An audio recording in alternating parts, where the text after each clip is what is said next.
प्ररेचानाम् इंद्रावरुणवामहं हुवे चित्राय राधोसे असानीं स्वस्तये अग्नायीं सोमापीतये महीयौ पृथिवी चान इमै यज्ञमिक्षतामप्सुभे सजमपामुत प्रशस्तये देवा भवतवाजिनाः अप्सु मे सोमो अब्रवीदन्तरा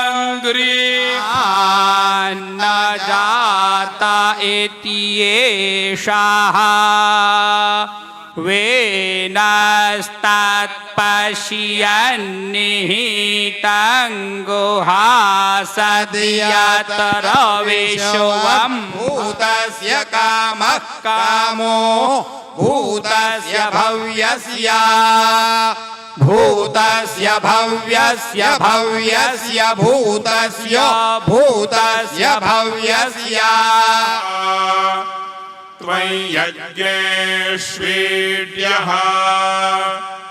यद्वो वयं प्रमिनामव्रतानि विदुषां देवा अविदुषिस्त्वा चित्पदश्चित्पदस्त्वा पुनातु पुनातु त्वा चित्पदश्चित्पदस्त्वा पुनातु चित्पतिरिति चित्पतिः त्वा पुनातु पुनातु त्वा इयं वा अदितिः अस्यामेव प्रतिष्ठन्ति ॐ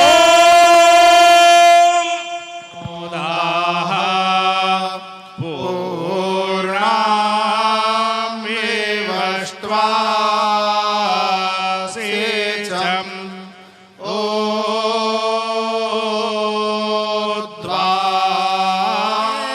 वैराजपत्नेर्विश्वरूपा अस्मासुरमध्वम्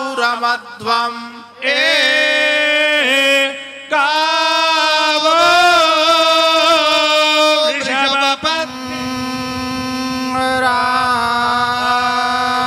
राजानम्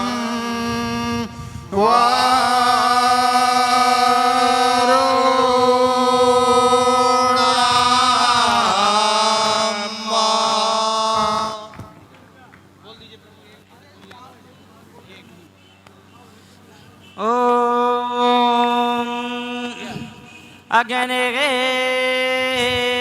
आयाहे वेतये हिरालोहितवाससः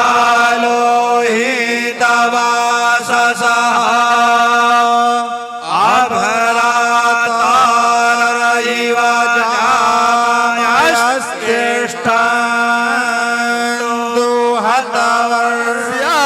जायास्तिष्ठन्दुहतवर्ष्याग्रभेता अंगम समंगम हविषा यजामि हृदय प्रवचनाभ्याम न प्रमदितव्यम इति श्रुति वाक्येन। ऐसी श्रुति कहती है प्रातःकाल की हम लोगों ने सर्ववेद शाखा स्वाध्याय का श्रवण किया। तत्त शाखाओं का सभी वेदों की हमने अभी श्रवण किया वेद मूर्तियों के मुखारविंद से। और वेद की जो ये श्रुति परंपरा है वो कैसी अद्भुत परंपरा है, उसका श्रवण हमने अभी किया। गत 3 दिनों से इस क्षेत्रीय वैदिक सम्मेलन जो कि श्री संकट मोचन हनुमान मंदिर ट्रस्ट, हनुमान सेतु एवं महर्षि सांदीपनि राष्ट्रीय वेद विद्या प्रतिष्ठान, उज्जैन, भारत सरकार शिक्षा मंत्रालय के अधीन इनके संयुक्त तत्वावधान में यह जो आयोजित क्षेत्रीय वैदिक सम्मेलन है, उसके तृतीय दिवस के प्रथम वेला में मैं अरुण मिश्र आप सभी का पुनः एक बार स्वागत करता हूं, हृदय से अभिनंदन करता हूं। मैं सभी वैदिकों से विनम्र प्रार्थना करता हूं कि कृपया आप अपने अपने स्थान पर बैठ जाएं कि एक ऐसी विभूति पधारी है जिनको मैं बचपन से, अपने छात्रावस्था से अपना आदर्श मानता रहा हूं।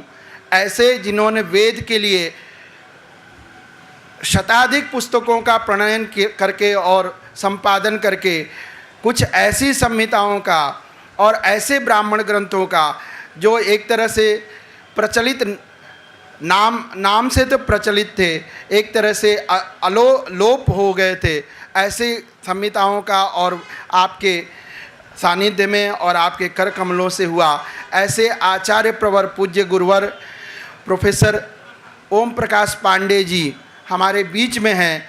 आज के हमारे मुख्य वक्ता हैं और द्वितीय जो हमारे इस सभा के सभाध्यक्ष हैं, व्याकरण शास्त्र के अद्वितीय भारतवर्ष के विद्वान, केंद्रीय संस्कृत विश्वविद्यालय लखनऊ परिसर के आचार्य प्रवर पूज्य गुरुचरण प्रोफेसर भारत भूषण त्रिपाठी जी, आप दोनों का मैं हृदय से अभिनंदन और स्वागत करते हुए हमारे विद्यालय वेद विद्यालय के प्राचार्य जी डॉक्टर चंद्रकांत द्विवेदी जी से मैं विनम्र प्रार्थना करता हूं कि कृपया आप हमारे अतिथियों को मंच पे लेकर के पधारें। हमारे बीच में वेद मूर्तियों के प्रतिनिधित्व करने के लिए वेद मूर्ति श्री भालचंद्र विनायक बादल जी विराजित हैं। मैं प्रार्थना करता हूं आपसे भी कि कृपया आप मंच पे पधारें। आदरणीय बादल जी, हमारे आज दोनों ही जो वक्ता हैं, हमें जैसा कि विगत 3 दिनों से हम सुन रहे हैं, विभिन्न सत्रों में सुन रहे थे, अलग अलग व्याख्यान, और व्याख्यान सुनना हमेशा लाभदायी होता है। कम से कम हमारे ये जो वेदाध्यायी हैं उनको हमें वेदांगों का, ब्राह्मण ग्रंथों का क्यों अध्ययन करना चाहिए, क्यों हमारे लिए उपयोगी है, समाज के लिए क्यों उपयोगी है, हमें ऐसे व्याख्यानों को सुन करके मनन चिंतन अवश्य करना चाहिए। तो इस ऐसे सुअवसर का लाभ हम सब जरूर उठाएं। और हमारे बीच में हमारे अतिथि मंचासीन हो गए हैं। मैं आदरणीय द्विवेदी जी से प्रार्थना करता हूं कि सपर्या करें। सभी का स्वागत माल्यार्पण और अंग वस्त्रम स्मृति चिन्ह दे करके।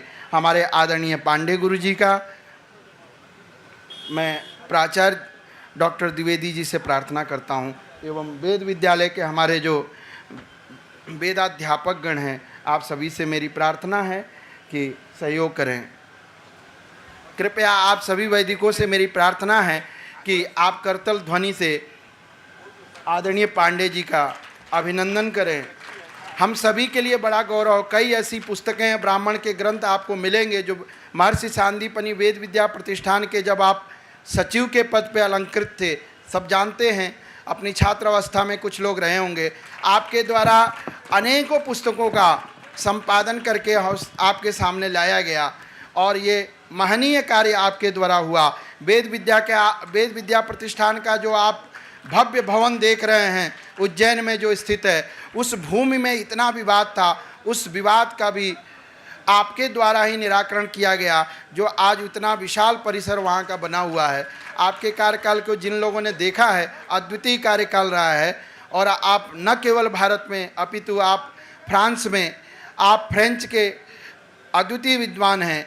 भारत सरकार की तरफ से आप फ्रांस में भी रहे, सांस्कृतिक राजदूत के रूप में और लखनऊ विश्वविद्यालय में के संस्कृत विभागाध्यक्ष और अन्य कई समितियों में आपके अध्यक्षता में कार्य हुए हैं, ऐसे अद्वितीय विद्वान प्रोफेसर पांडे जी हमारे बीच में हैं। हम और साथ ही व्याकरण विभाग के आचार्य प्रवर प्रोफेसर भारत भूषण त्रिपाठी जी, जो कि इस सभा के इस सत्र के सभाध्यक्ष हैं, आपका भी हम अभिनंदन स्वागत वंदन करते हैं। ऐसे अद्वितीय विद्वानों को के मुखारविंद से हमें कुछ सुनने को मिलेगा। इस सभा में आप दोनों का यह मंदिर समिति और ट्रस्ट स्वागत अभिनंदन और वंदन करती है।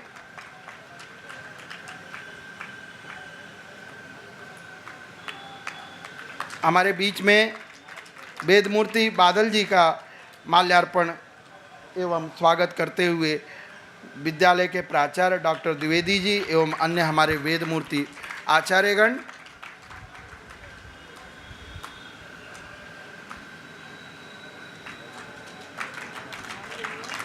हम सभी जानते हैं पूज्य बादल जी, जो बड़े बादल जी हैं, आपके शताधिक विद्यार्थी जिन्होंने वेद की एक पूरी परंपरा है, उनसे वेदाध्ययन किया है। हम सभी का काशी के आप गौरव हैं, आपके उनके बड़े चिरंजीव हैं और हमारे घनपाटी विद्वान हैं, वेद मूर्तियों का हम सभी के गौरव हैं।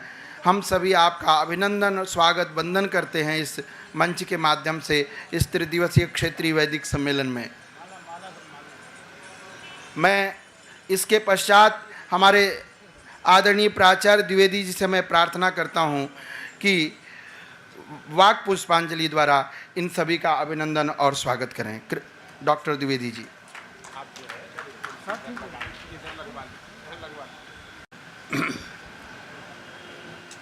बाबा नीम करोरी आश्रम में आप सबका स्वागत अभिनंदन वंदन है। सर्वप्रथम प्रार्थना करते हुए आज इस सम्मेलन के तृतीय दिन आप सभी हमारे दूरस्थ पधारे हुए वैदिक विद्वानों का और आगत अतिथियों का स्वागत करता हूँ। आज हम लोगों का सौभाग्य है कि वेद विद्या प्रतिष्ठान के प्रारंभिक काल से जुड़े हुए मूर्धन्य वैदिक वाङ्मय के विद्वान प्रोफेसर ओम प्रकाश पांडे जी का कुछ आशीर्वचन सुनने को हमें रखो। अध्यक्ष जी आएंगे, बोला था तुम सबों से, आ जाते हैं। ठीक है, स्वागत करते हुए हर्ष हो रहा है कि आज आपने अपना बहुमूल्य समय देकर हम सबों को कुछ नई चीज़ें प्रदान करेंगे। मैंने आपसे अनुरोध किया कि सर आपको कल्प पर बोलना है, क्योंकि कल्प के ज्ञाता अब नहीं रह गए हैं। शिक्षा, ज्योतिष, व्याकरण पर हम लोगों ने 3 दिन कुछ न कुछ सुना। फिर व्याकरण इतना बड़ा है, इसको ध्यान में रख करके आज एक और व्याकरण के विद्वान को आमंत्रित किया हूँ। उन्होंने भी हमारी प्रार्थना स्वीकार की है। पांडे जी की कृपा सदैव मेरे पर रही है। आज तक मैंने अनुभव किया कि जिस चीज़ का अनुरोध किया कभी इन्होंने इनकार नहीं किया। और आश्चर्य तो हुआ कि एक बार आप आए हुए थे घर, यहाँ प्रतिष्ठान के सचिव थे। हमसे किसी ने कहा कि अगर पांडे जी से आप कह देंगे तो हमारी इकाई विद्यालय हो जाएगी। हमने कहा तो महाराज ने कहा कि चलिए कल चलते हैं देख आते हैं। और हम लोग गए यहाँ से और देखा गया आज वह प्रतिष्ठित वेद विद्यालयों में से एक है। कोई भी कार्य संस्थान में थे तब भी और आज भी कहते हैं कि घर आने की क्या ज़रूरत है, फ़ोन पर तो बोल ही दिए हो। ऐसी महती कृपा रखते हैं। मैं आपको प्रणाम और अभिनंदन करता हूँ। हमारे बीच में बैठे हुए व्याकरण की मूर्ति। काशी के लोग जानते हैं, मैं आपको आचार्य राम प्रसाद त्रिपाठी गुरु जी का प्रतिरूप मानता हूँ। सात्विकता में भी वैसे ही, रहन सहन भी वैसे ही, और उन्हीं का लिया हुआ ज्ञान आज आप बढ़ा रहे हैं। ज्ञान में भी आप उन्हीं के समान हैं। उनके समान तो नहीं, लेकिन उनके शिष्यत्व को स्वीकार किया है आपने। आप हम लोगों के बीच आए हैं, कुछ व्याकरण के और शिक्षा से संबंधित हम लोगों को आप आशीर्वाद देंगे, ज्ञान देंगे। मैं आपका भी स्वागत अभिनंदन करता हूँ। काशी में माध्यान्ह परंपरा को आगे बढ़ाने वाले बादल परिवार, बादल कुल से जुड़े हुए उनके प्रतिनिधि हमारे आचार्य बादल जी भी बीच में उपस्थित हैं। यह परिवार शुक्ल यजुर्वेद के लिए काशी में माना जाता है। आपने कितने घनांती काशी में पैदा किए हैं, इस परिवार ने अनगिनत है। इतना ही नहीं, काशी के नहीं, महाराष्ट्र और बाहर से लोग आकर के इस परिवार में वेदाध्ययन किए हैं। मुझे ताजुब तो उससे हुआ जब गोविंद गिरी जी महाराज से बात, आज गोविंद गिरी जी कहाँ से कहाँ हैं, उनसे जब बात हुई तुरंत कहा, अरे द्विवेदी जी मैं भी तो काशी में ही अपना वेदाध्ययन किया हूँ। उन्होंने बताया कि विश्वनाथ वामन देव जी हमारे गुरु रहे हैं, मैंने उन्हीं से अध्ययन किया है, और यही कारण है कि आज वेद के प्रति उनका इतना लगाव है। बहुत संस्थाएं उन्होंने खोल रखी हैं, बहुत संस्थाएं वेद पाठशालाएं खोल रखी हैं। सर 15-16 वेद पाठशालाएं इस समय उनकी हैं, अधिक हैं। उनका भी संबंध काशी से रहा है। ऐसी काशी भूमि को प्रणाम करता हूँ, वहाँ से उत्पन्न हुए विद्वानों को प्रणाम करता हूँ। और हमारे संयोजक महोदय भी अद्वितीय हैं, इनका भी अध्ययन काशी का है, ये भी वेद के लिए समर्पित हैं, हम लोगों के बीच में हैं। 3 दिन से कार्य का संचालन कर रहे हैं और समय समय पर कुछ अच्छा सा वक्तव्य भी दे जाते हैं। मैं आपका भी स्वागत वंदन करते हुए आप सबको पुनः प्रणाम करता हूँ।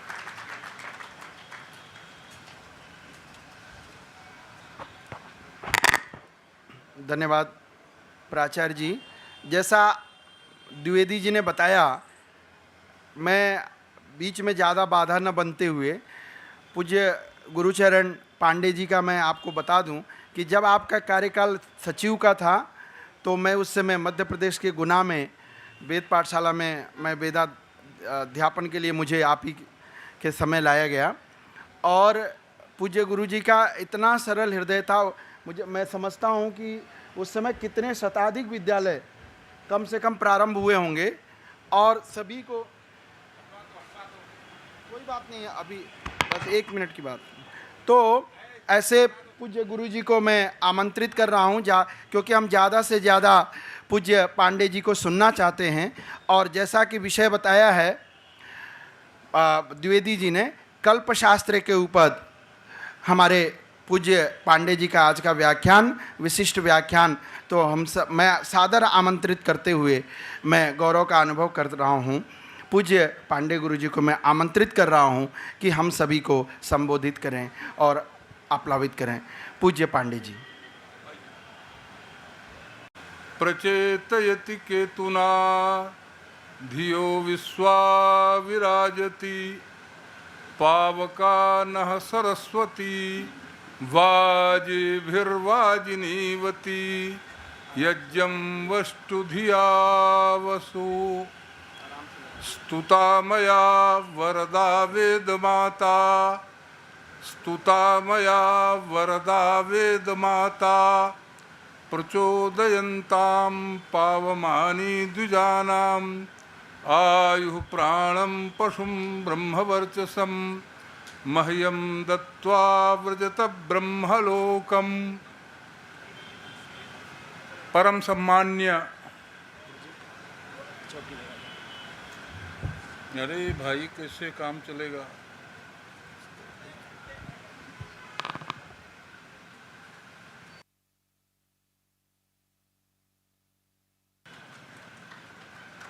वेद ने मुझे हिमालय पर चढ़ा दिया है। परम आदरणीय प्रोफेसर भारत भूषण त्रिपाठी जी और वेद पुरुष का जो मुख है वो व्याकरण ही है। उनके बिना व्याकरण के बिना तो वेद गूंगा जैसा हो जाता है और वे व्याकरण के शलाका पुरुष हैं। उनके मध्य में जो विराजमान वेद मनीषी हैं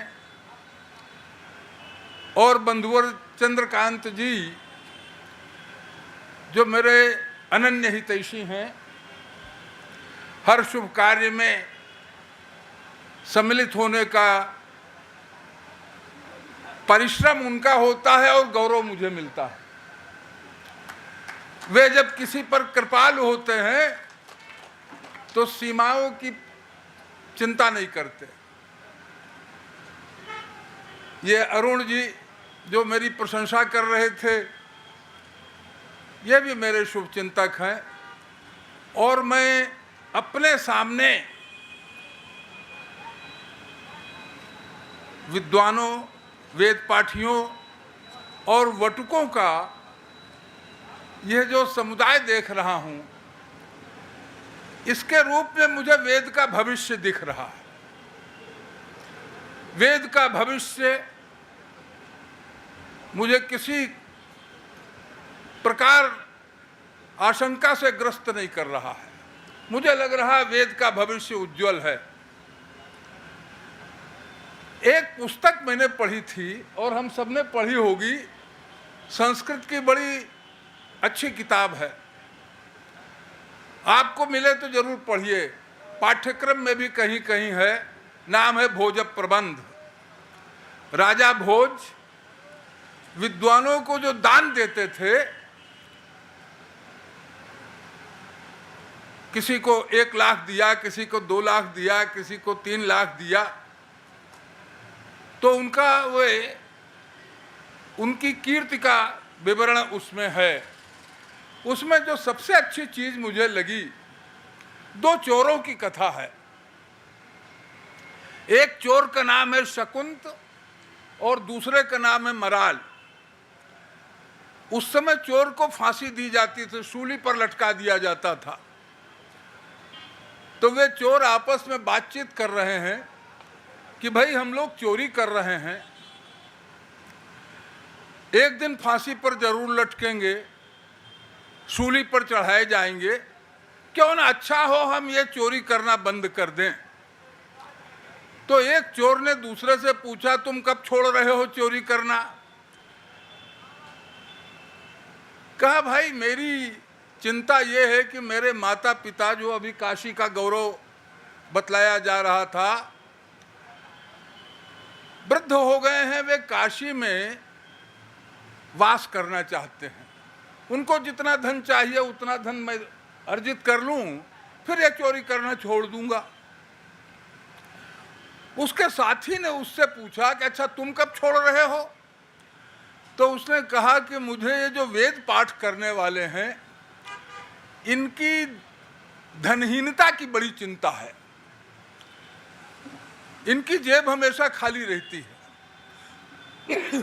मैं जब इतना कमा लूंगा कि इस देश के हर वेद पाठी की जेब भर जाएगी, उस दिन मैं चोरी करना बंद कर दूंगा।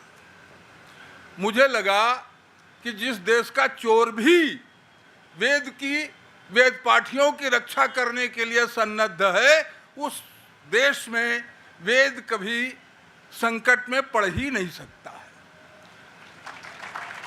समाज का जो निचले से निचला वर्ग है, जो अधम है, पापी है, अपराधी है, वो भी वेद के भविष्य को उज्जवल करने के लिए वेद पाठियों की योगक्षेम की चिंता को दूर करने के लिए सन्नद्ध है।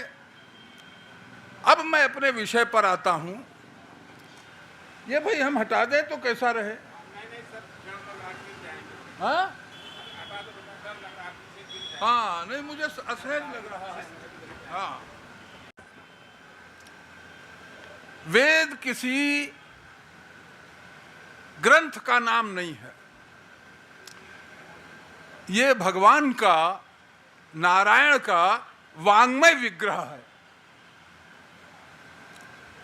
वेद एक सजीव पुरुष है, और जो सजीव पुरुष होता है और वेद पुरुष की भी उसके बाद फिर दूसरे पुरुषों की कल्पना हुई। काव्य मीमांसाकार राजशेखर ने काव्य पुरुष की परिकल्पना की, लेकिन वेद को आप यह मानकर मत चलिए कि वेद जो है वो केवल एक ग्रंथ का नाम है, कुछ पंक्तियों का नाम है। वेद तो भगवान का शब्दमय वांग्मय विग्रह है, वो उनका स्वरूप है, ये भगवान का ही एक स्वरूप है। और जब ये वेद पुरुष है तो इसके कुछ अंग भी होंगे। मैंने कहा कि ये जो व्याकरण है ये मुख है, तो कोई नेत्र होगा, कोई नासिका होगी, कुछ पैर होंगे और कुछ हाथ भी होंगे। हाथ के बिना तो कोई वेद पुरुष कुछ करने में समर्थ नहीं होता है। और छंद पैर है, छंद के बिना भी वेद पुरुष चल नहीं सकता है। वेद का सारा वांग्मय छंदोमय है। और इसी तरह से अर्थ विचार के लिए शिक्षा और निरुक्त जैसे शास्त्र हैं, ये सब वेद पुरुष के अंग हैं। वेद एक संपूर्ण पुरुष के रूप में है। तो यह जो वेद का कल्प वांग्मय है, कल्प साहित्य है,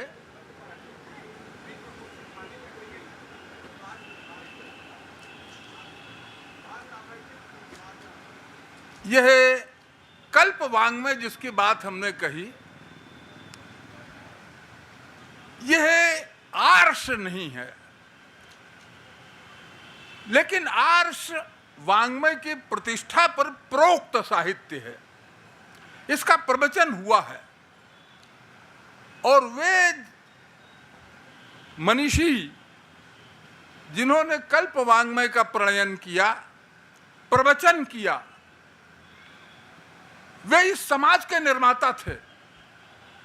आज भारत की जो समाज व्यवस्था देख रहे हैं आप, जो संपूर्ण प्रक्रिया देख रहे हैं, जो शिक्षा की प्रक्रिया है, जो व्यवस्था की प्रक्रिया है, मनुष्य कैसा होना चाहिए,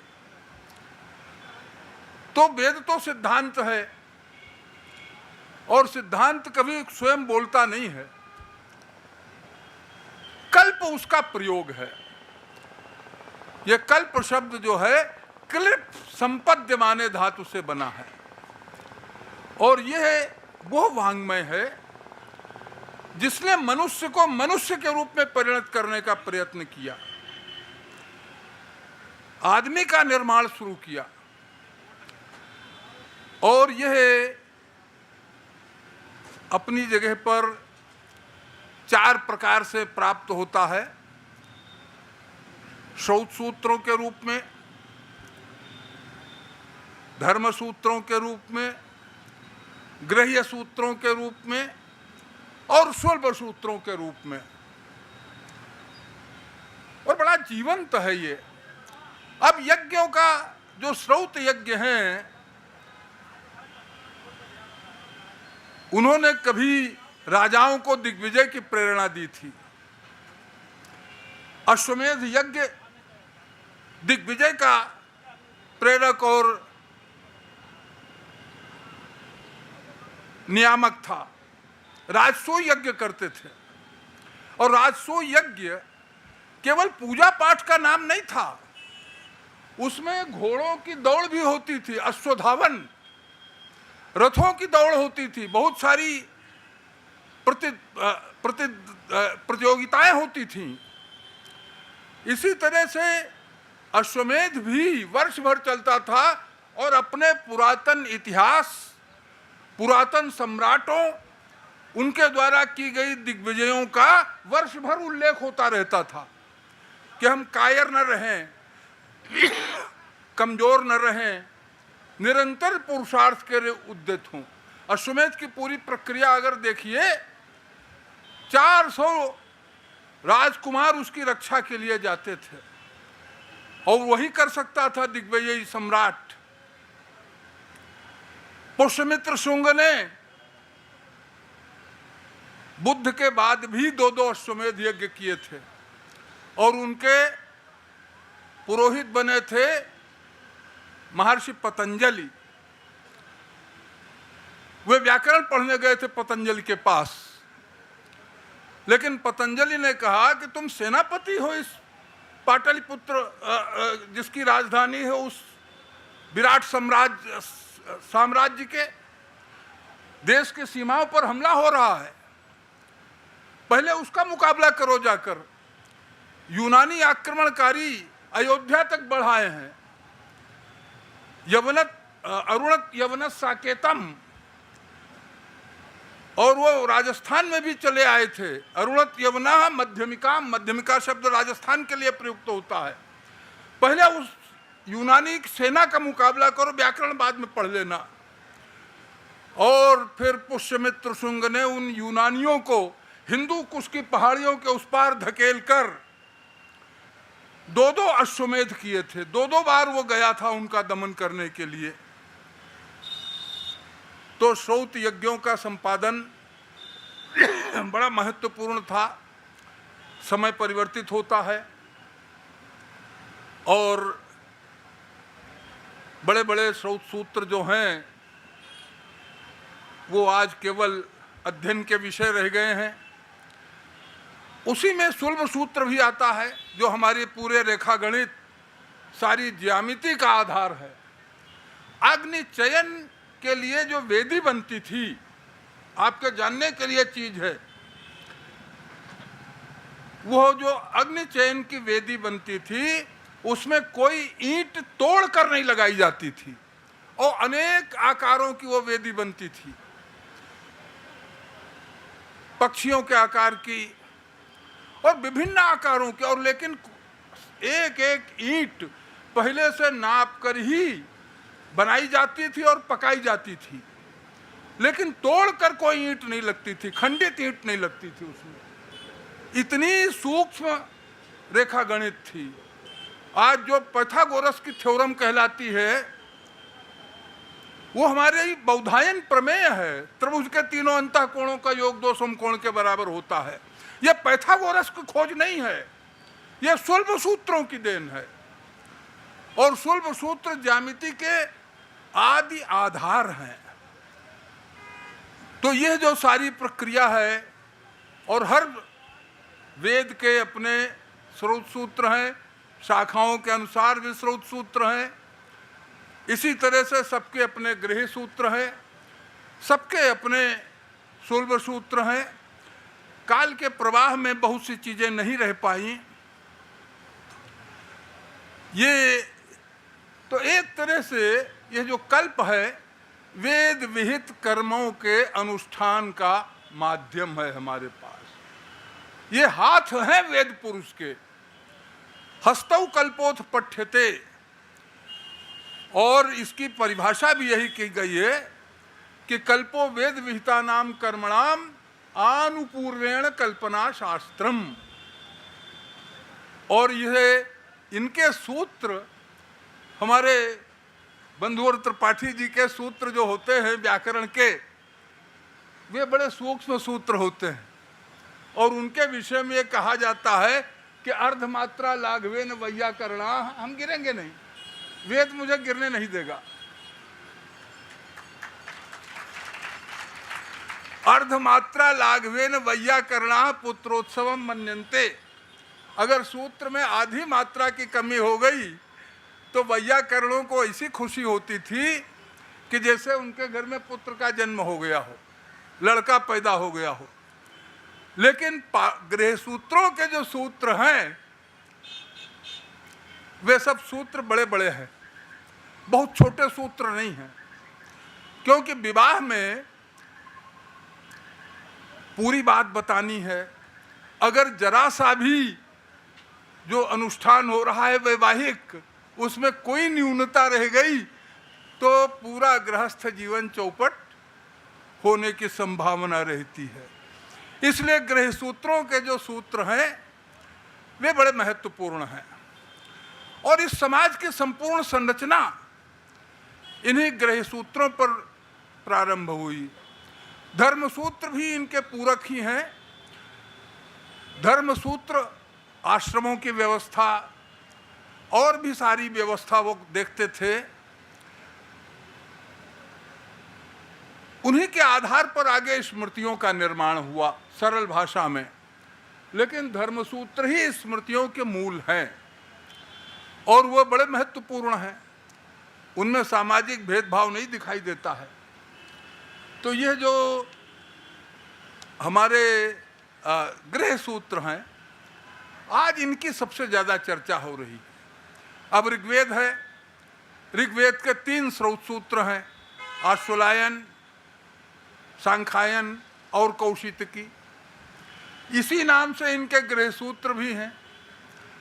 लेकिन सबसे ज़्यादा भारत में जो शाखा प्रचलित है, और मेरा ख्याल है कि यहाँ छात्र भी उसके सबसे ज़्यादा होंगे, वो हमारी शुक्ल यजुर्वेदीय माध्यम दिन शाखा है।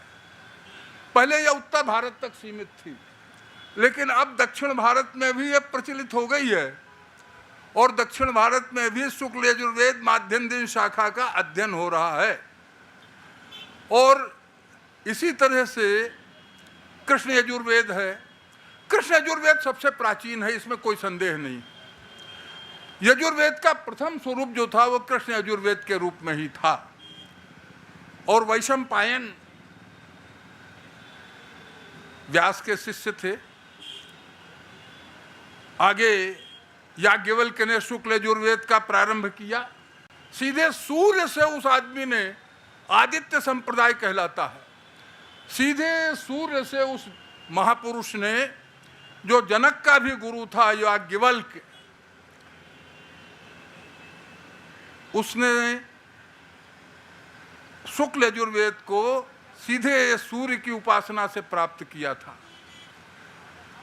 तो उसका जो पारस्कर गृह सूत्र है, उसके आधार पर हमारे सिंध से लेकर के और बंगाल तक हर जगह पारस्कर गृह सूत्र का प्रणयन आपको मिलेगा।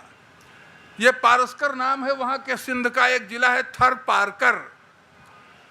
पाणिनि के अष्टाध्यायी में भी इसका उल्लेख मिलता है।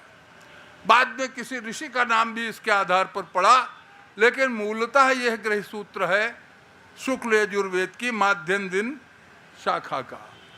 आज यही काण्व शाखा में भी चल रहा है। सामवेद का जो प्रमुख गृह सूत्र है वो गोभिल गृह सूत्र है। उनका जो स्रोत सूत्र था, वैसे तो 3 है उनके पास, द्राह्यायण, लाट्यायन और शौनक और कौथमीय शाखाएं जो हैं आज एक में मिल गई हैं। अनुष्ठान की दृष्टि से लाट्यायन जो है वो सबका मार्गदर्शक है और उनका जो गृह सूत्र है गोभिल गृह सूत्र, वो भी बहुत प्रचलित है। पूरे बिहार में, बंगाल के कुछ हिस्से में गोभिल का, ये स्थान के अनुसार कैसी व्यवस्था की जाए, क्या क्या किया जाए, तो सारा कुछ जो हमारा साहित्य है, ये प्रोक्त साहित्य, सबकी गणना की जाए अगर, तो इनकी संख्या जो मिलती है वो है 1130। इतना विशाल ये कल्प साहित्य था किसी जमाने में। ये प्रयोग है और इस प्रयोग ने एक समाज को संस्कार संपन्न बनाने के लिए संस्कारों की व्यवस्था की कि मनुष्य पुरुष और स्त्री के संयोग से उत्पन्न हुआ है, लेकिन उसको समाजोपयोगी बनाने के लिए सुसंस्कृत बनाने के लिए कुछ प्रयोग किए जाने चाहिए, कुछ अनुष्ठानों की आवश्यकता होती है। और इसीलिए इनमें सब संस्कारों का विवेचन हुआ। संस्कारों का परिचय धर्म सूत्रों ने दिया, लेकिन संस्कारों की व्यवस्था और पारस्कर गृह सूत्र सबसे बढ़िया है। इस नाते कुछ गृह सूत्रों ने केवल 11 संस्कार दिए, कुछ ने 42 तक उनकी संख्या पहुंचा दी, लेकिन पारस्कर गृह सूत्र केवल 13 संस्कारों की बात कह रहा है।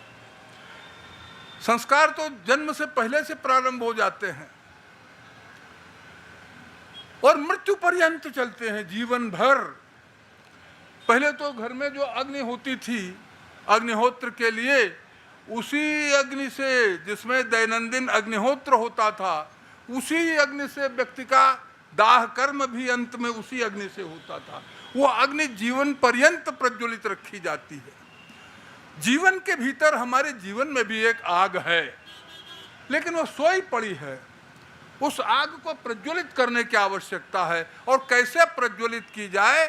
संस्कारों के माध्यम से, विधि विधान के माध्यम से, कर्मकांड के माध्यम से और मंत्रों के अर्थ पर मनन पूर्वक उस अग्नि को प्रज्वलित करने की सारी व्यवस्था गृह सूत्रों में प्राप्त होती है।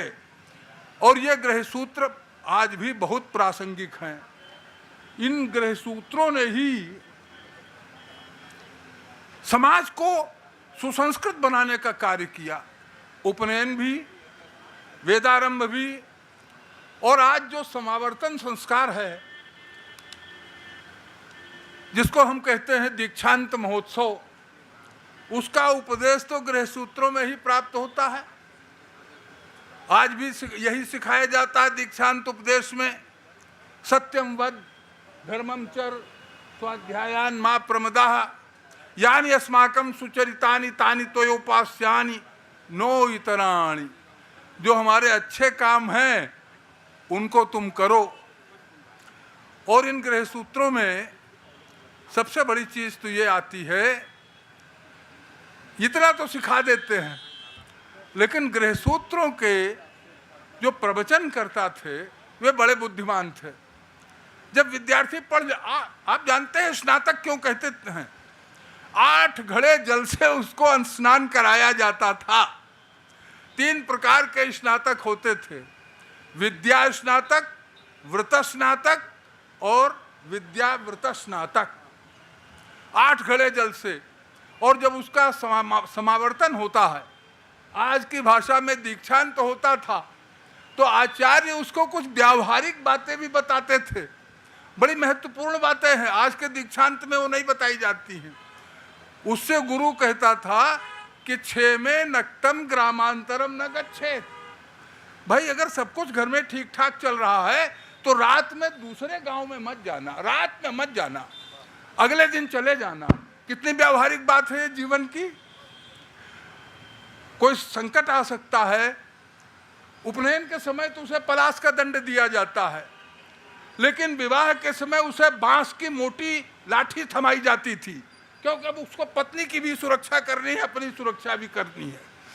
और फिर वो आचार्य उससे बड़े मजे से कहता था कि भाई ये जो हमारा है कि यह जो बहुत अच्छी चीज़ें कहते थे वो, कि यह जो है कि सर्वेशाम सर्वत आत्मानम गोपाएत, कि देखो एक बात का ध्यान रखना है, हमेशा अपनी सुरक्षा का ध्यान रखना। और लेकिन लड़ाई झगड़ा किसी से मत करना। जीवन आगे कैसे बिताना है? सर्वेशाम मित्रमिव, सबके मित्र बनकर रहना है, लेकिन अपनी सुरक्षा की चिंता भी करनी है।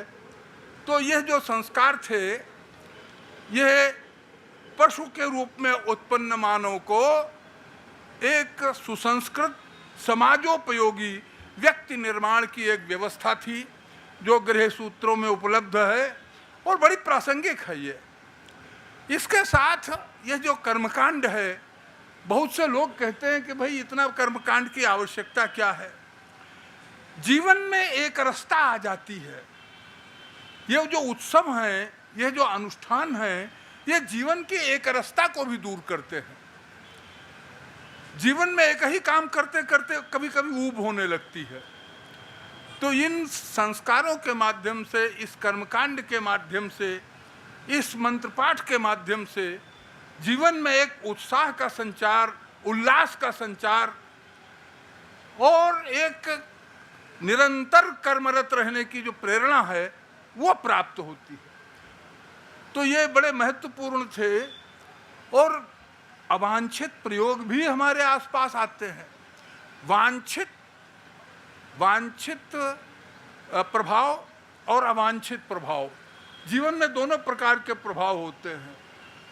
तो ये जो हमारी संस्कार व्यवस्था है, गृह सूत्रों की व्यवस्था है, यह वांछित प्रभावों का तो आनयन करती है और अवांछित प्रभावों का निराकरण करती है, अपनयन करती है। फिर वेद और लोक का समन्वय होना चाहिए। गृह सूत्र जब आप पढ़ेंगे तो उनमें केवल वेद मंत्रों का ही विवरण नहीं है। विवाह में एक बहुत बढ़िया वाक्य सूत्र मुझे मिलता है, वो है ग्राम वचनम च कुर्युः, कि भाई इतनी तो वैदिक व्यवस्था थी, इतना तो पूजा पाठ था, ये मंत्र पाठ दिया और बड़े अच्छे मंत्र हैं उनके। संसार में शायद सबसे अच्छी वैवाहिक विधि की व्यवस्था हमारे यहाँ है। मैंने दुनिया भर के विवाह देखे, लेकिन हमारे विवाहों की जो विधि व्यवस्था है वो मुझे सर्वोपरि दिखाई पड़ी। वो एक दीर्घायुष्य ही नहीं, विवाह को भी सुदीर्घता प्रदान करती है। जो एक अब ग्राम वचनम च कुर्युः, पंडित कह देते हैं कि अब घर की बड़ी बूढ़ी औरतें जो बतलाएं, गांव की बूढ़ी स्त्रियां, वो प्रमाण थी। गांव की बूढ़ी बड़ी स्त्रियां, परिवार की बूढ़ी महिलाएं, वे प्रमाण मानी जाती थीं। और पारस्कर ने कहा है ग्राम वचनम च कुर्युः। व्याख्याकार कहते हैं गांव की बड़ी बूढ़ी स्त्रियां या गांव के बड़े बूढ़े लोग जो कहें वो भी करना चाहिए। ग्राम वचनम च कुर्युः। कुछ लोक देवता भी होते हैं, गांव के बाहर कहीं देवता हैं, तो इंद्र मित्र वरुण ये सब तो हैं, लेकिन इसके साथ एक देवता मिलता है, कई गृह सूत्रों में मुझे मिला, उसका नाम है उदला काश्यप। अब ये उदला काश्यप का उद्गम आचार्य जी कहाँ का है, मिला कहीं आपको? लेकिन उदला काश्यप की भी पूजा होती थी। ऐसी बहुत सारी लोक के साथ समन्वय करने की भावना इन सूत्रों में दिखाई जाती है। और ये जो विवाह की, उदाहरण के लिए प्रतीकात्मक रूप से मैं केवल एक ही संस्कार की चर्चा कर रहा हूँ, और वो संस्कार है विवाह संस्कार। अब उसका प्रारंभ जो होता है वो लड़की को नए कपड़े पहनाने से होता है। आप जानते हैं ना, वस्त्र परिधापन कहते हैं उसको। कन्या लाई जाती है, उसको नया कपड़ा दिया जाता है, और वो कपड़ा प्रायः उसकी ननिहाल से लाया हुआ होता है। हमारे क्षेत्र में यही व्यवस्था है। अब वो मंत्र जो पढ़ते हैं इतना बढ़िया है, जरांग गच्छ। जरांग गच्छ, जरांग माने तुम बूढ़ी हो जाओ, इसका ये अर्थ नहीं है। आचार्य जी, अभिधा नहीं, लक्षणा यहाँ पर है। वेद लक्षणा को मानता है, व्यंजना को नहीं स्वीकार करते हम। जरांग गच्छ माने वृद्धावस्था पर्यंत तुम जीवित रहो, जरांग गच्छ। यह विवाह हमारा अल्पकालिक नहीं है, जीवन भर विवाह चलता रहे, तुम भी मेरा साथ निभाती रहो। ये सब वर के द्वारा पठनीय मंत्र हैं। परिधत सुवासो और भवा कृष्टिनाम अभिशस्ति जीवा। और जितने परिवार के लोग हैं, पशु, मनुष्य, परिवारी जन, आसपास के लोग, सबके लिए तुम मंगल दृष्टि से देखती रहो। सतंच जीव सरदस्सु वर्चा रईम च पुत्रान अनुसंवेस्व आयुष्मतीदम परिधत सुवासः। अरे आयुष्मती, ये कपड़ा पहनो, जीवन भर हमारा साथ निभाओ, और सबको मंगल की दृष्टि से, कल्याण की दृष्टि से निहारो। ये कहते हैं। एक और बढ़िया शब्द आता है, अघोर चक्षु। दो तरह की दृष्टियां होती हैं, एक घोर चक्षु, एक अघोर चक्षु। और घोर चक्षु माने जो बहुत ही कहना चाहिए क्रोधपूर्ण दृष्टि है, भयानक दृष्टि है, भयावह दृष्टि है। ऐसी दृष्टि आंखों में मत लाओ। अघोर चक्षु, तुम्हारी दृष्टि में एक प्रेम झलकना चाहिए, एक आत्मीयता परिलक्षित होनी चाहिए, सबके लिए एक आत्मीयता की भावना की ललक तुम में होनी चाहिए। अघोर चक्षु। अपतिग नेधि, कभी तुम्हारा पति का जो परिवार है उसको कोई हानि तुम्हारे कारण नहीं पहुंची। सिवा पशुभ्य, परिवार के लिए तो तुम मंगलमय हो ही, लेकिन पशुओं के लिए भी मंगलमय सिद्ध हो। सुमना, अपने मन को हमेशा प्रसन्न रखो, चेहरे पर हमेशा हंसी खुशी रहनी चाहिए। सुमना सुवर्चा। और ये इसी तरह से बहुत सारे इसमें हैं। लाजा होम सुख समृद्धि का ज्ञापक है। आप जानते हैं ना, खील का होम होता है। ये सारी व्यवस्थाएं उन्होंने की। और विवाह का एक नाम है पाणी ग्रहण, भी हाथ पकड़ता है वो। ग्रहणामिते सौभगत्वाय हस्तम, मैं तुम्हारा हाथ पकड़ रहा हूं, सौभाग्य के लिए ले रहा हूं। और ये दो कर्म आपने ध्यान दिए विवाह में। एक है अश्मारोहण। अश्मारोहण माने सिल और बट्टा घर में रहता ही है, तो बट्टे पर बहू का पैर रखवाते हैं। ये बट्टे पर क्यों पैर रखवाते हैं, इसको अश्मारोहण कहते हैं। अरे जैसे हमारे आंगन में ये सिल बट्टा जाने कितने दीर्घ काल से पड़ा हुआ है, उसी सिल बट्टे की तरह से, इस पत्थर की तरह से दृढ़ता पूर्वक तुम इस आंगन में निवास करो। कभी यहां से तुम्हारा संबंध विच्छिन्न न होना। आरोह इमम अस्मानम अस्मेव तुम स्थिरा भव। पत्थर की तरह तुम इस घर परिवार के साथ, इस क्षेत्र के साथ तुम समरस होकर रहो, दृढ़ता पूर्वक रहो। और इतना ही नहीं, आगे जो ध्रुव दर्शन कराते थे कि आकाश में दूसरे तारे अस्त हो जाते हैं, ध्रुव तारा कभी अस्त नहीं होता है। ध्रुवमसी। पर हमारे यहाँ की वैवाहिक व्यवस्था पहले दिन में होती थी। अस्तमिते ध्रुवम दर्शयति, जब सूर्यास्त हो जाए तब ध्रुव दर्शन कराते थे कि देखो जैसे ये ध्रुव तारा आसमान में स्थिर है, उसी प्रकार से तुम रहो। और सबसे जो विवाह का प्राण तत्व है वह है सप्तपदी। और सप्तपदी में जो 7 कदम रखाए जाते हैं, वो आप जानते हैं कि हर कदम का अपना एक महत्व है। एकम ईशे, पहला कदम जो बहू का है, वर वधू का पहला पग जो है वो ईशे, धन धान्य के लिए है, अन्न के लिए है। द्वे ऊर्जे, दूसरा कदम ऊर्जा के लिए है, शक्ति के लिए है। त्रीणि रायस पोषाय, और तीसरा कदम धन समृद्धि के लिए है।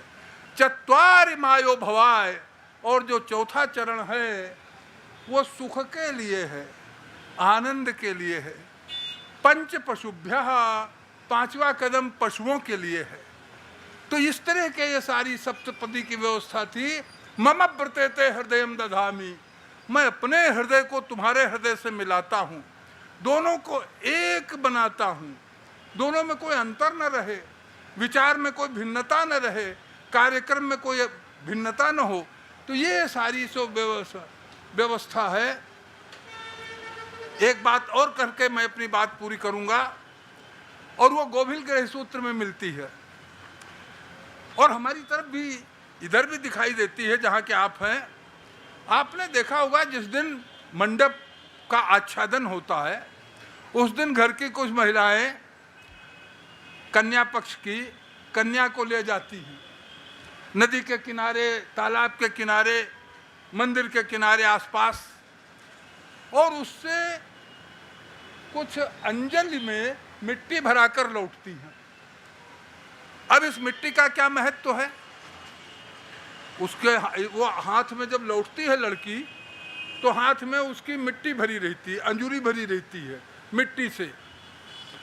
ये एक साइकोलॉजिकल टेस्ट था कि गोभिल गृह सूत्र से ये पता चलता है कि कन्या के सामने, कन्या की परीक्षा मेडिकली नहीं होती थी उस समय, सर्टिफिकेट से नहीं होती थी, उसके मनोविज्ञान को देखा जाता था। उसके सामने 8 प्रकार की मिट्टी रखी जाती थी। एक मिट्टी मंदिर की होती थी, एक नदी की होती थी, एक और आसपास की पवित्र मिट्टी होती थी, और थोड़ी सी गंदी मिट्टी भी रख दी जाती थी, और राख भी रख दी जाती थी। फिर कहा जाता था बिटिया तुम एक मिट्टी की ढेरी उठा लो।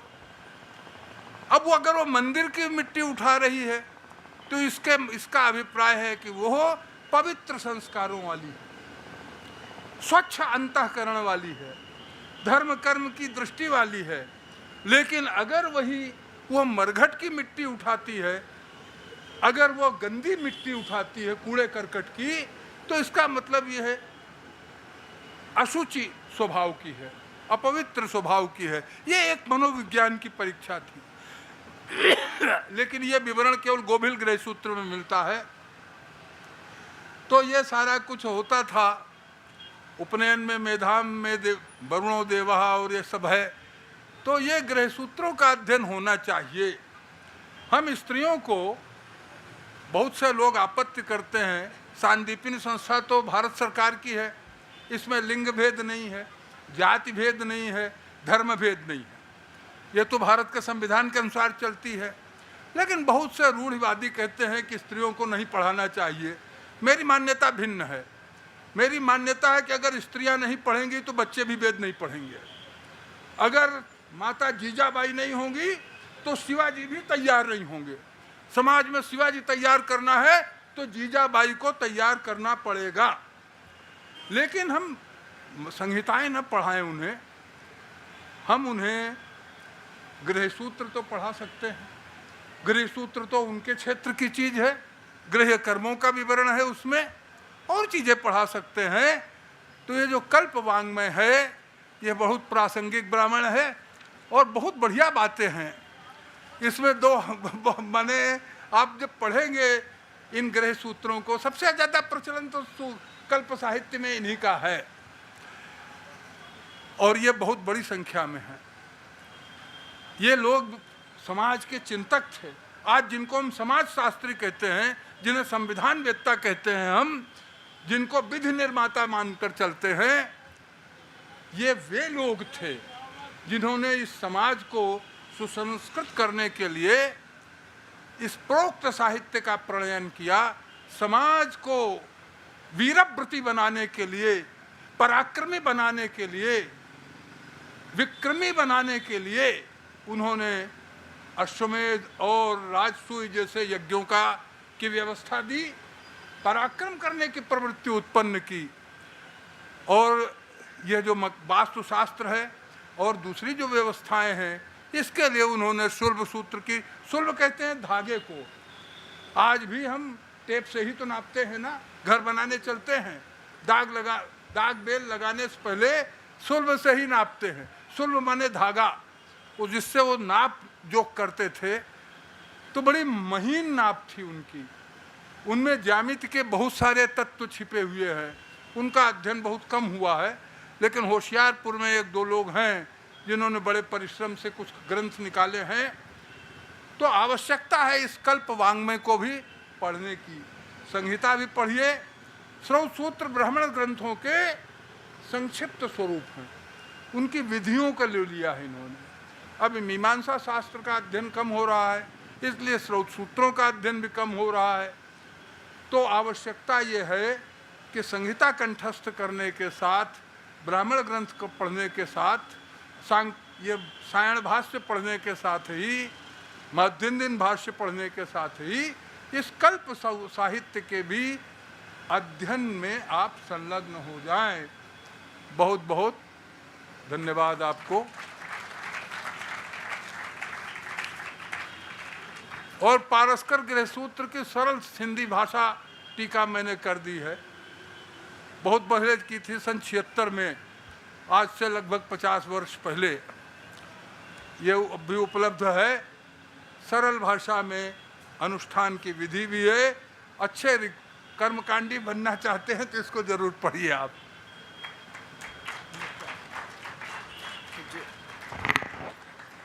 हम सभी पूज्य गुरु जी के प्रति कृतज्ञता ज्ञापित करते हैं। अभी आपने देखा कितने सरल भाषा में हमारे लिए कल्पशास्त्र क्यों उपयोगी है। विशेषतः कल्पशास्त्र के जो 4 हैं, धर्मसूत्र, शूल्बसूत्र, गृहसूत्र, ये इनमें जो गृहसूत्र हैं, गृहसूत्रों का क्या हमारे जीवन में आज के वर्तमान में क्या महत्व है, क्यों उपयोगी है, समाज उपयोगी, परिवार में उसकी क्या आवश्यकता है, उन विधियों को क्यों किया जाए, उसका एक कितना सरलतम और कितना सूक्ष्मतम गहन बातें हमारे बीच में अपने व्याख्यान के माध्यम से पूज्य चरण ने रखा। हम सभी इस त्रिदिवसीय क्षेत्रीय वैदिक सम्मेलन समिति की तरफ से आपके चरणों में प्रणाम करते हैं और अपनी कृतज्ञता ज्ञापित करते हैं पूज्य पांडे गुरु जी के प्रति। हमारे बीच में श्री संकटमोचन हनुमान मंदिर ट्रस्ट समिति के हनुमान सेतु के अध्यक्ष परम श्रद्धेय आचार्य, जैसा उस दिन कहा था प्रोफेसर, तो मैं तो आपको आचार्य करता हूँ, श्री सदाकांत शुक्ल जी विराजमान हैं। मैं आपसे विनम्र प्रार्थना करता हूँ कि कृपया आप मंच पे पधारें। और साथ ही मैं हमारे इस विद्यालय के प्राचार्य डॉक्टर द्विवेदी जी से प्रार्थना करता हूँ कि कृपया आदरपूर्वक आप मंच पे लेके आएँ और आपका माल्यार्पण कर उनका स्वागत अभिवंदन भी करें।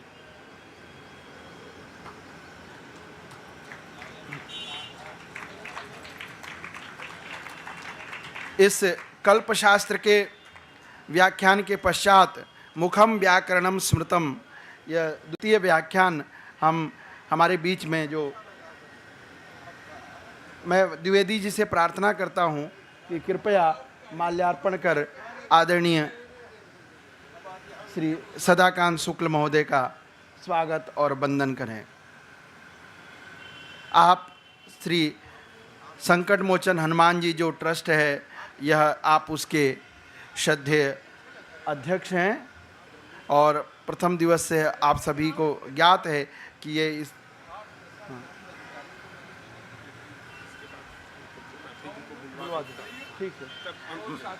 ठीक है।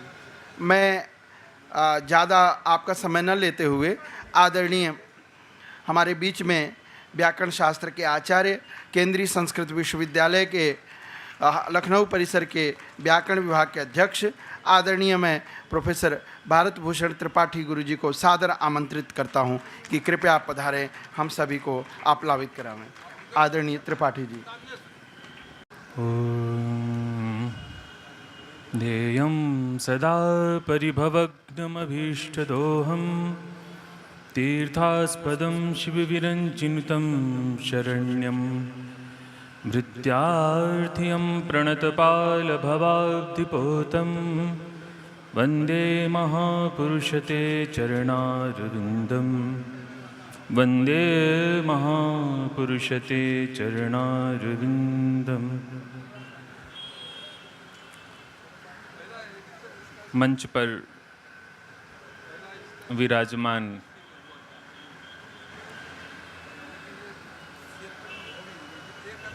परम साधक, विविध शास्त्रों के विद्वान, हमारे गुरुकल्प प्रोफेसर ओम प्रकाश जी एवं इस मंदिर के अध्यक्ष, विभिन्न प्रतिष्ठित पदों में रहते हुए अनेक महनीय उपाधियों से विभूषित परम विनीत हमारे आदरणीय श्रद्धेय श्री सदाकांत सर जी, संस्कृत सेवा के लिए पूर्ण समर्पित अभी एक बड़ी अच्छी बात इन्होंने कही थी सर ने, पांडे सर ने, मुझे भी ध्यान आया कि करते हो तुम कन्हैया मेरा नाम हो रहा है। यह पंक्ति हमारे श्रद्धेय चंद्रकांत सर में ये घटती है। आज से ही नहीं, मैं शुरू से देख रहा हूँ। जब संस्कृत संस्थान में आप थे, बड़े ही निरपेक्ष भाव से एक सेवा करना, और वो सामने दिख रहा है। मैं आप सभी को हृदय से प्रणाम करता हूँ, और हमारे समक्ष जो वेद भगवान के आराधक आचार्य हैं एवं देवियाँ सामने बैठी हुई हैं, मैं सभी के श्री चरणों में प्रणाम करता हूँ। यह हम सबों का परम सौभाग्य है कि हमें वेद भगवान का दर्शन हो रहा है। देखिए, दर्शन एक चक्षुरिंद्रिय से होता है, तो चक्षुरिंद्रिय तो रूप मात्र का दर्शन करती है।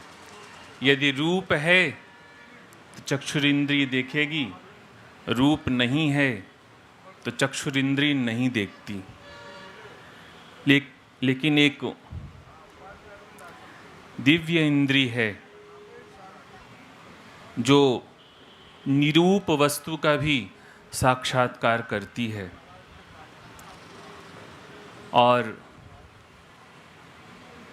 जैसे श्रवणेंद्रिय है, श्रवणेंद्रिय निरूप जो शब्द ब्रह्म है इसका साक्षात्कार करती है। शब्द ब्रह्म है। भगवान भर्तृहरि ने कहा कि यह जो ज्ञान है, यही ज्ञान शब्द के रूप में परिणत होता है। अथायम आंतरो ज्ञाता सूक्ष्मे वागात्मना स्थितम।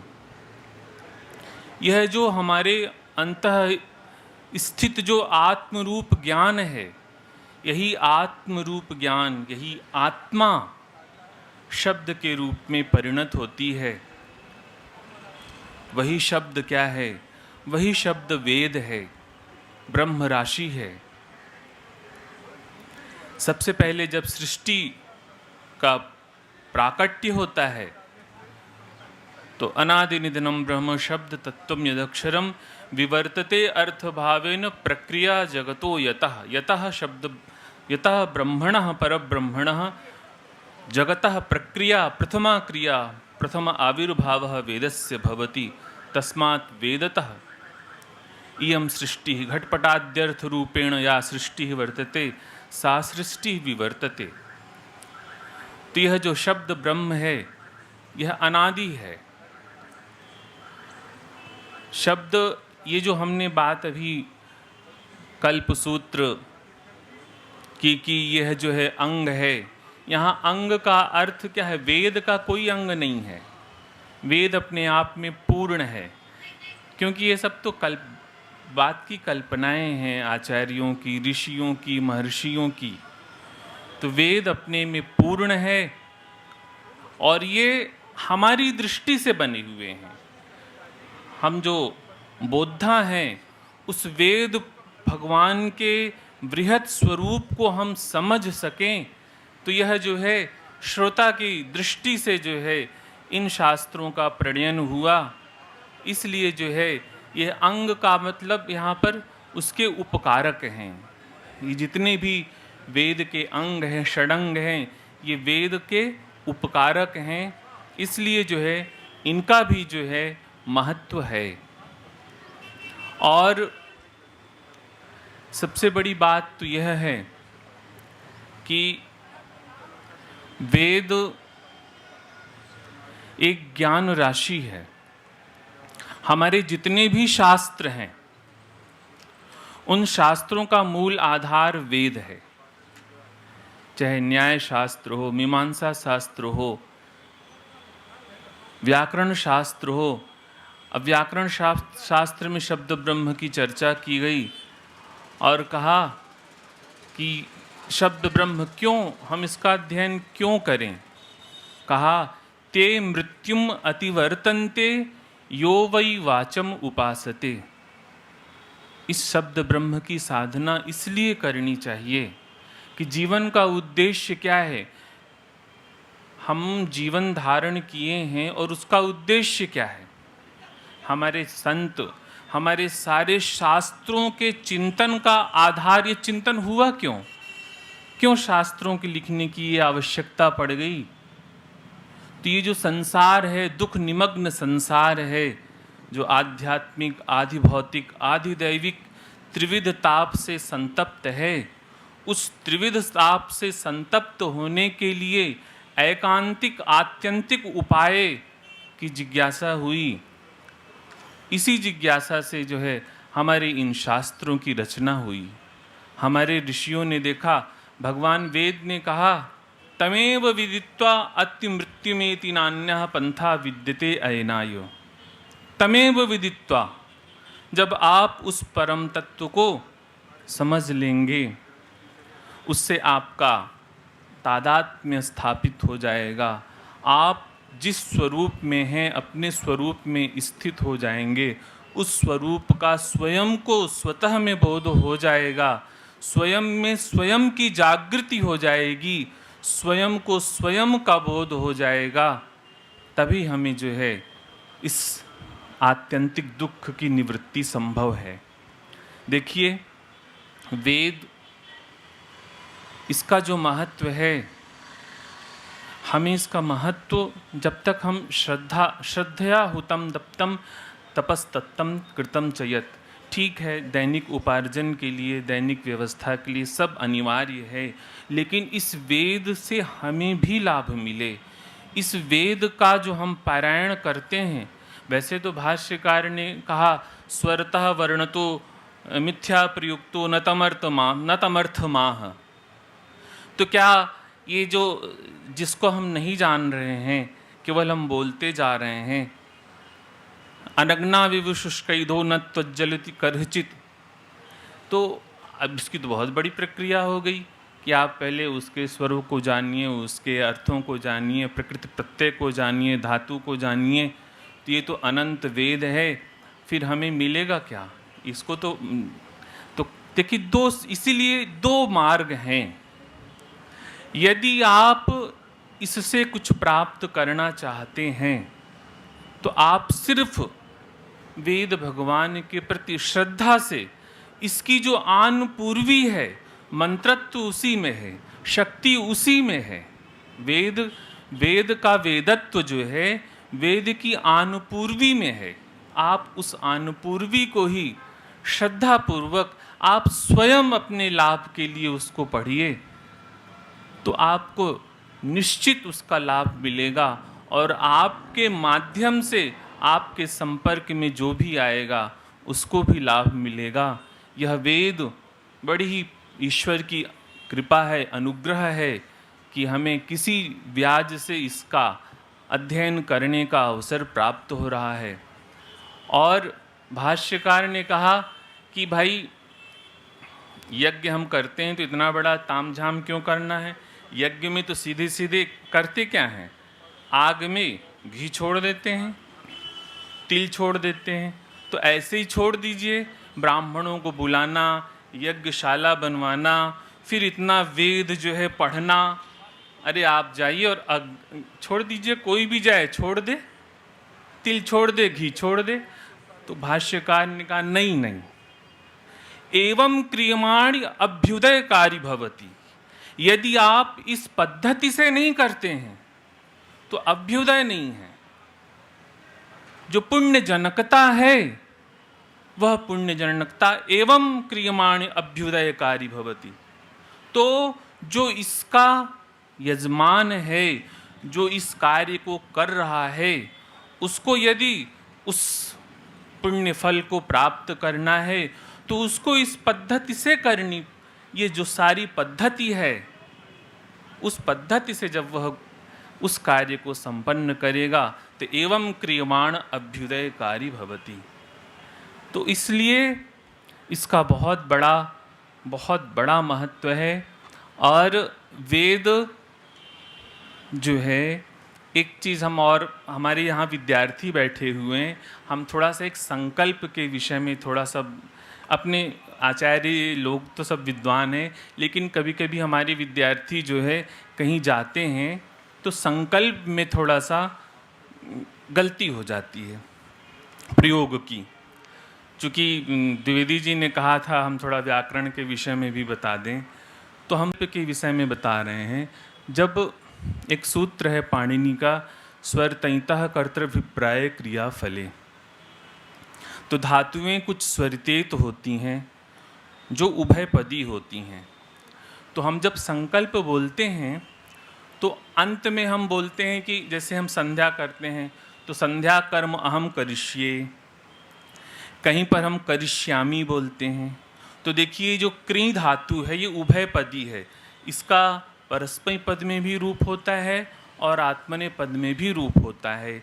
यदि आप कोई जप, कोई भी कार्य अनुष्ठान यदि आप अपने लिए कर रहे हैं, उसका फल आपको मिले, तो आप बोलेंगे अमुक कर्म अमुक जपम अहम करिष्यामि। यदि ऐसा बोलते हैं तो वो फल आपको मिलेगा।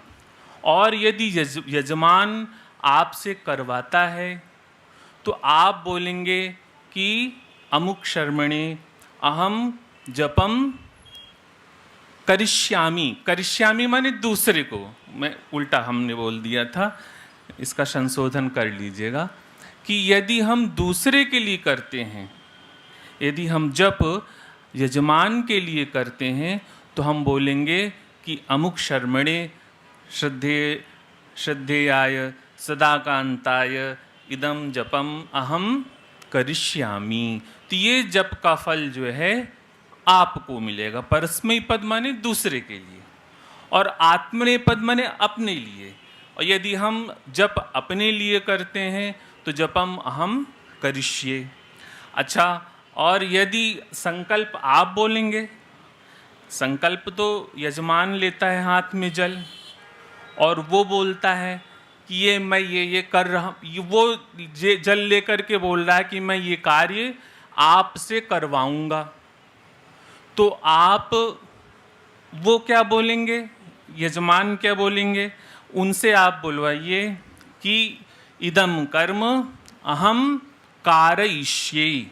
ये आप बोलेंगे कि ये कार्य मैं अपने लिए इनसे करवा रहा हूँ। तो इदम अनुष्ठानम इदम जपम मृत्युंजय महाजपम अहम अनेन कारयिष्ये।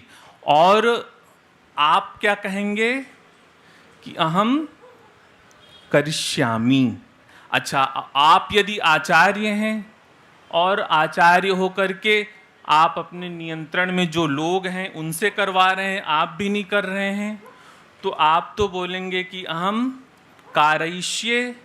और हम अपने जो हमारे बटुक हैं, हम उनसे, हम आचार्य हैं, हम करवा रहे हैं, तो हम भी क्या कहेंगे कि अहम कारयिष्यामि। और स्वयं भी करेंगे तो आप बोलिए अहम करिष्यामि कारयिष्यामि। तो कितना बड़ा जो है, इसको ज़रूर आप लोग देखिए, बहुत छोटी सी चीज़ है, लेकिन संकल्प में हम कहीं भी जाते हैं तो प्रायः हम देखते हैं कि ये हमारे जो आचार्य लोग हैं, जो बच्चे हैं, वो प्रायः तो इसकी ज़रूर गलती कर देते हैं कि कहाँ करिष्यामि करना है, कहाँ करिष्ये करना है, कहाँ कारयिष्ये करना है, कहाँ कारयिष्यामि करना है। इसका आप ज़रूर बहुत, क्योंकि यह बड़ा ही सूक्ष्म विज्ञान है और यदि हम इसको श्रद्धापूर्वक करते हैं तो हमने आपको बताया कि दो मार्ग हैं ज्ञान। या तो आप, भाष्यकार ने तो कह दिया कि स्वरतो वर्णतो मिथ्या प्रयुक्तो न तमर्थमाह सवाग वज्रो यजमानम हिनस्ति यथेन्द्र शत्रु स्वरतोपराधात। तो वही शब्द आपका रक्षक भी है और वही शब्द आपका हिंसक भी है। यदि स्वरतः वर्णतः, स्वरतः स्वरेण वर्णेन वा मिथ्या प्रयुक्तः, तब तो बहुत ही क्या है, इसमें अशुद्धियाँ होती हैं, क्योंकि अब स्वरों का ज्ञान तो हम लोग तो मान लीजिए आप ऐसे पढ़ रहे हैं तो फिर कोई वेद पढ़ेगा ही नहीं भैया। इतनी गलतियाँ होती रहती हैं, हम लोग पढ़ते हैं तो गलतियाँ तो बहुत होती हैं। आप लोग तो बहुत सुंदर पढ़ रहे थे, तो वही हम बैठे बैठे सोच रहे थे कि हमने तो व्याकरण पढ़ लिया, वेद का जो स्वर है किस स्वर से पढ़ना है वो तो पता ही नहीं, तो हर प्रतिक्षण उसमें जो है प्रतिवर्ण में गलतियां होती हैं। इस कार्य को एक भगवत प्रीति के भाव से करिए, एक ज्ञान के भाव से पढ़िए, तो उसमें आपको कोई जो है कोई भी दोष नहीं है। जैसे भी आप पढ़ेंगे तो उसका आपको लाभ मिलेगा। और वेद तो अनंतो वै वेदाः, वेद अनंत हैं। तो ये वैसे तो ये अपने आप में जो है, जो शब्द है अपने आप में शून्यावस्था में है। ये जो हम क्रमशः जो क्रम सुन रहे हैं, सहस्त्र शीर्षा पुरुषः सहस्त्राक्ष सहस्त्रपाद, तो जो शब्द ब्रह्म है, तो शब्द ब्रह्म तो कहा कि ये जो है शून्यावस्था में है। आंड भावम इव आपन्नः यथा क्रतुः शब्द संज्ञकः वृत्तिस्तस्य क्रियारूपा भागशो भजते क्रमम। वस्तुतः शब्द जो ब्रह्म शब्द है, जो अनादि निधन शब्द है, वह वस्तुतः किस रूप में स्थित है? वह अपने शून्यावस्था में स्थित है। जैसे करंट है, करंट का कोई स्वरूप नहीं है, लेकिन उसकी शक्ति बहुत ही तीव्र है, लेकिन उसका कोई आकार नहीं है। लेकिन जब उसकी अभिव्यक्ति किसी माध्यम से होती है तो वह जो है उसका हमें स्वरूप का एक अनुभव होता है कि इसके माध्यम से इसका यह स्वरूप है। लेकिन उसमें बहुत सी अनंत शक्तियाँ होती हैं। यदि वही करंट फ्रीज के माध्यम से आता है तो उसमें शीतलता होती है, यदि हीटर के माध्यम से आता है तो उसमें जो है उष्णता होती है। एक ही शक्ति जो है उसको हम किस तरह से उपयोग करते हैं, वैसे ही जो हमारा वेद स्वरूप है वस्तुतः जो है वह निर्वयव है, निष्क्रिय है, निश्चेष्ट है, कालकृत भेद रहित है और पूर्ण शक्ति संपन्न, सामर्थ्य संपन्न, शक्तिमान है। और उसकी जब अभिव्यक्ति होती है तो उसकी अभिव्यक्ति की जो अवस्था होती है वह सक्रम होती है, सावयव होती है, सोपाधिक होती है, और उसके माध्यम से हम उस बात को, उस वस्तु को समझते हैं और उसको हम और अच्छी तरह से समझें, उसके प्रकृति प्रत्ययों को, पदार्थों को समझें। और एक बात बहुत अच्छी कि कल्प सूत्र में देखिए, उसमें जो अभी गुरुजी बोल रहे थे, उसमें कुछ ऐसे आचार्य भी हैं जिनको हम मतलब अप्रसिद्ध आचार्य हैं। ये शास्त्रों में छूट दे रखी है। भाई देखिए, महापुरुषों का अवतार होता रहता है, इदम इत्थम नहीं है, वेद है इदम इत्थम। वेद इदम इत्थम है, उसमें कहीं परिवर्तन नहीं है। क्यों? क्योंकि आनपूर्वी में उसका महत्व है, लेकिन बाद के जो भी हैं उनमें परिवर्तन होता रहता है। क्यों? महापुरुषों का अवतार होता रहता है और उन अवतारों के माध्यम से नियम में परिवर्तन होता रहता है, बदलाव होता रहता है। लेकिन एक जो है, वो जो अनादि स्रोत है, जो अनंत है, वह एक है। तो ऐसे कल्प सूत्र में कहा कि यह जो है वहाँ पर ग्राम्य, तो बहुत ही ये मेरा सौभाग्य है कि आप सभी वेद के उपासक यहाँ बैठे, सबका दर्शन हुआ और मंच में हमारे परम मनीषी लोग बैठे, उनका सानिध्य प्राप्त हुआ। मैं पुनः एक बार आप सभी के श्री चरणों में प्रणाम करता हूँ। ओम सर्वे भवन्तु सुखिनः, सर्वे सन्तु निरामयाः, सर्वे भद्राणि पश्यन्तु, माँ कश्चित् दुःखभाग् भवेत्। ओम।